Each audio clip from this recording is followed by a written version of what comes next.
22 വർഷമായിട്ട് എൻ്റെ കൂടെയായിരുന്നു എൻ്റെ മരുമോനല്ലായിരുന്നു, മകനായിരുന്നു. എല്ലാം അറിഞ്ഞ് ചെയ്യുന്ന ആളായിരുന്നു. ഇതുവരെ ഒരാളെ പറ്റി, ഒരു സുഹൃത്തിനെ കുറിച്ചോ മറ്റവരെ കുറിച്ചോ എല്ലാവരെ പറ്റിയും നല്ല അഭിപ്രായം. അതുകൊണ്ട് എനിക്ക് ഇവരെയൊക്കെ കാണുമ്പോൾ ഭയങ്കര സ്നേഹവും സന്തോഷവുമാണ്. കാര്യം അവർ നല്ല കൂട്ടുകെട്ടായിരുന്നു. എല്ലാവരും ഒരുപോലെ ജീവിച്ചവരാണ്. പിന്നെ ഇന്നത്തെ പരിപാടി എൻ്റെ പുറകെ എല്ലാ ദിവസവും എന്നെ വിളിക്കും.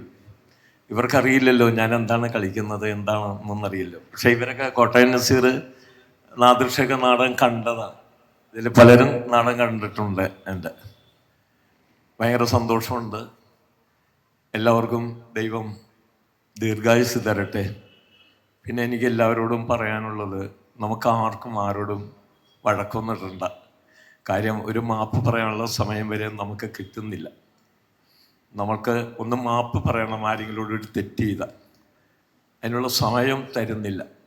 അപ്പം നമുക്ക് ഒത്തൊരുമിച്ച് ഈ ഇരിക്കുന്ന എല്ലാവരോടും കൂടിയാണ് ഒത്തൊരുമിച്ച് നമുക്ക് മുന്നോട്ട് പോകാം.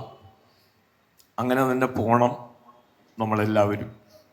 നമുക്ക് ഒരു അപകടം ഉണ്ടായി, നമ്മളുടെ വീട്ടിലൊരു മരണം ഉണ്ടാകുമ്പോഴാണ് അതിൻ്റെ വേദന നമ്മൾ മനസ്സിലാവുള്ളൂ.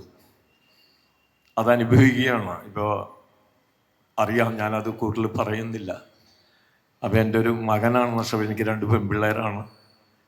അതിൽ ഇളയാളാണ് രഹന. എൻ്റെ ഒരു മകൻ, എനിക്ക് 2 പെൺമക്കളും മരുമക്കളാണ്. വന്നേക്കുന്ന 2 പുത്രന്മാരും നല്ല പുത്രന്മാരായിരുന്നു. നീറ്റിൽ തന്ന് പോയി. അടുത്ത നാടകം ഒറ്റയാൾ നാടകം എഴുതിക്കൊണ്ടിരിക്കുകയായിരുന്നു. ഒരു 12 പേജോളം എന്നോട് കഥ പറഞ്ഞു തന്ന് അത് എഴുതിക്കൊണ്ടിരിക്കുകയായിരുന്നു. ഇപ്പം നമുക്ക് ഈ നാടകം മാറ്റിയിട്ട് അടുത്തത് ചെയ്യാം, അങ്ങനെ ചെയ്തുകൊണ്ടിരിക്കുക എന്നൊക്കെ പറഞ്ഞ് പോയി. വളരെ നന്ദിയുണ്ട്. ഏറ്റവും കൂടുതൽ നന്ദി പറയേണ്ടത് കൂട്ടായ്മയാണ്. അതെനിക്ക് മറക്കാൻ പറ്റില്ല. പിന്നെ ഇവരെല്ലാവരെയും എനിക്ക് നേരത്തെയും പരിചയമുള്ള ആളുകളാണ്. ഇവരൊക്കെ ഞാൻ നാടകം കളിച്ചുകൊണ്ടിരിക്കുമ്പോഴൊക്കെ പരിചയമുള്ളതാണ്. ദിലീപ് എല്ലാം വന്ന് ഇവർ മിമിക്രി, പ്രൊഫഷണൽ നാടകം കളിച്ച് കഴിയുമ്പോൾ ഇവരുടെ മിമിക്രിയൊക്കെ അപ്പോഴുണ്ടാവും. അപ്പോൾ ഒരുപാട് പ്രായമുള്ള ആളാണ് കേട്ടോ ഞാൻ. അപ്പോൾ വളരെ സന്തോഷം. നിർത്തുന്നു. ഓക്കെ. നവാസിൻ്റെ ഇളയ മകൻ വന്നിട്ടുണ്ട്. അവനൊന്ന് സ്റ്റേജിൽ കയറ്റി കൊള്ളാമെന്ന് എനിക്ക് ഉണ്ട്. അവൻ കരയായിരിക്കുള്ളൂ. ഇളയാളാണ്, 7th ഇവൻ പഠിക്കുന്നത്. നമ്മൾ ഇന്നത്തെ ഈ ദിവസം സ്റ്റേഡിയം ഫിലിം ക്ലബ്ബ് ഒരുക്കിയ ഈ ഒരു നാടക ദിവസം നമ്മളോട് ഒരു വാക്ക് സംസാരിക്കുന്നതിന് വേണ്ടി ഇഴ എന്ന സിനിമയുടെ പ്രൊഡ്യൂസറിലേക്ക് ഞാൻ ക്ഷണിക്കുന്നു. ഈ ഇഴ എന്ന സിനിമ നടന്നുകൊണ്ടിരിക്കുമ്പോൾ ഏറ്റെടുത്ത്, എനിക്കൊരു നല്ല പടം മതി, ഏറ്റെടുത്ത് അതിൻ്റെ എല്ലാ കാര്യങ്ങളും അവസാനം വരെ നിന്ന ഒരു പ്രൊഡ്യൂസറാണ്. നല്ല പ്രൊഡ്യൂസറാണ്. ഒന്നും നോക്കിയിട്ടില്ല അദ്ദേഹം വന്നത് ഞാൻ അറിഞ്ഞില്ല. ഞാനിപ്പോഴാണ് കാണുന്നത്. എല്ലാവർക്കും നമസ്കാരം. സത്യം പറഞ്ഞു കഴിഞ്ഞാൽ ഇവരെന്നെ മറന്നു കേട്ടോ. ഞാൻ ചോദിച്ചു വരച്ചിട്ടാണ് ഇത് വന്നത്.